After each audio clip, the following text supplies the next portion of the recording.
ለዓይነ ስውራን መሪ ነው፣ ለአካለ ስንኩል ድጋፍ ነው። ለረሃብተኞች መጋቢ፣ ወላጅ አልባዎች ሰብሳቢ።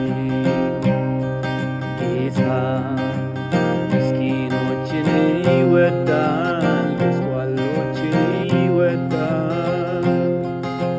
ሰው የጣለውን ያነሳል፣ የተረሳን ያስታውሳል።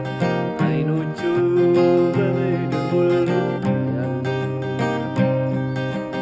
ዓይኖቹ በምድር ሁሉ ያሉ። ለድሃ አደጎች አባት ነው፣ ለመበለቶችም ዳኛ። ሐዘንተኞችን ያጽናናል ጌታ ለሁሉ